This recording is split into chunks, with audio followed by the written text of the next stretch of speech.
I thought we'd make some teeny tiny grid art. So I've got some cold pressed watercolour paper, taped it all down. I've got this ultra fine tape and I've taped it down quite a lot. So medium sized brush. I'm going to get the Milan watercolours. Just open them up. And I'm going to pick some nice watercolours. So I'm going to get the colours down onto the page. Any old how. I'm not going to worry too much about it.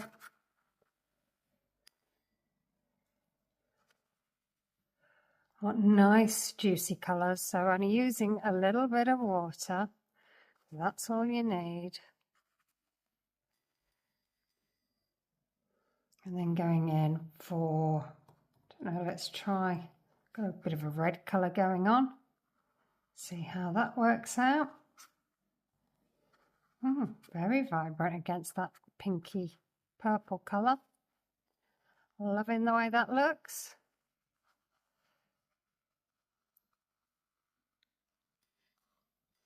And then I'm going to go in for this lush colour. Get some of that on. Sort of a turquoisey kind of blue.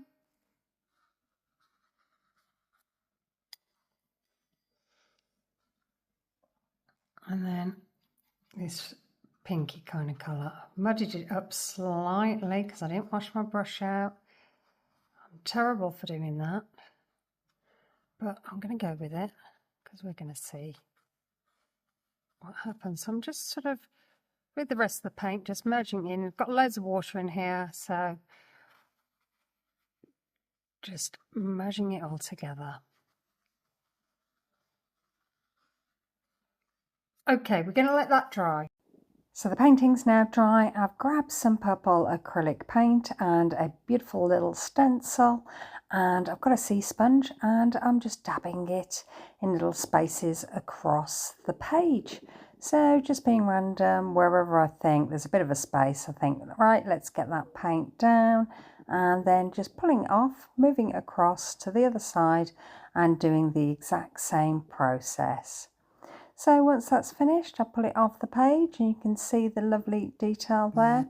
And then I've grabbed some gel pens and decided to outline some of these little shapes. I wanted the purple squares to sort of pop off the page a little bit better, so outlining them just outlines all of that roughness and just makes them pop off the page. So when you see it at the end of this video, you'll see how lovely it looks. So I'm just doing this close-up for you so you can see that it's just really quickly. I'm not really being precious about it. I'm just looking at the shapes and just adding those lines around, and you can see here how it sort of affects the purple paint. Putting that white around it just gives it that more pop off the page kind of look. So just continuing with that, and then I've decided to grab some of my coloured gel pens and I'm just going to mark make all over. Just whatever comes into my mind, I'm going to get it down on the page. I'm not going to worry too much about it. I'm just going to go with the flow. So doing some little lines here, adding some little round circle balls on top there, and then just adding another colour inside there. So as you can see, it's really, really easy to do. You've just got to have a look at what space you've got on your page and just add some detail. Whatever pops into your mind, get it down on your page and just see what happens, really. It doesn't really matter if it doesn't turn out how you were planning. In fact, a lot of my pictures, I don't actually plan. I sort of just let it happen and see how that goes. Occasionally I'll plan it out and think to myself, right, the outcome I would like is such and such.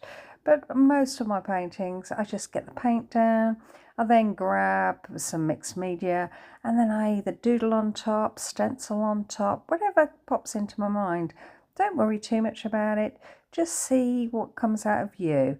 And you can be sometimes very surprised at the outcome, and it's just more about having fun, the relaxation, and just enjoying yourself.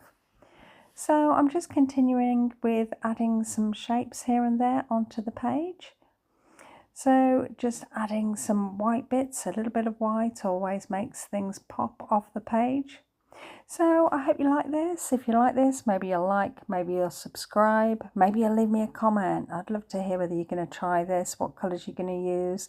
Are you going to use the white gel pen with coloured gel pens? I know that some of you have said that you've just recently purchased some gel pens, so hopefully this is one for you to try. If you want to become a member of the channel, there is a join button just above, and you can see in the tab there what's on offer, and I would love you to join me with the membership. That would be really, really good. So just continuing here, adding some lines across and just being free with it, adding some more detail wherever I feel. This is a bit like a chain with like little lights on, little Christmas lights going across there. If you haven't got any gel pens, I wouldn't worry about that. What you may have is pencils in your stash, and you could do something very similar with some pencil marks, and it would look very similar. Just look a little bit softer because pencils leave a softer kind of line, but you'll still have the same kind of fun, and it will look really nice, just slightly different. So once you feel as though you're coming to the end of doodling on top of your page, and it's very hard to know when to stop. I know I struggle. I'm just want to continue putting lots of marks on. When you feel as though you're coming to the end, then what you'll need to do is heat up the tape. Because we've got all of these lines, you need to make sure that you're not going to rip it. So I've just heated it up with a hairdryer and then just pulling the lines away carefully. And this is the nice bit where you can see your painting revealed. I love seeing the white lines around here, and I think I might utilize these for something else. I don't know what yet, but yeah, I feel as though I want to do a collage with them. I just love the colors, the patterns on them. I think they look really kind of cute. So thanks so much for watching. I hope you've enjoyed that, and I really do hope you give it a go. Let me know in the comments how you get on. Would love to hear, and I hope you're having a great day. Okay, well, thanks a lot for watching, and see you again soon. Okay then, thanks, bye.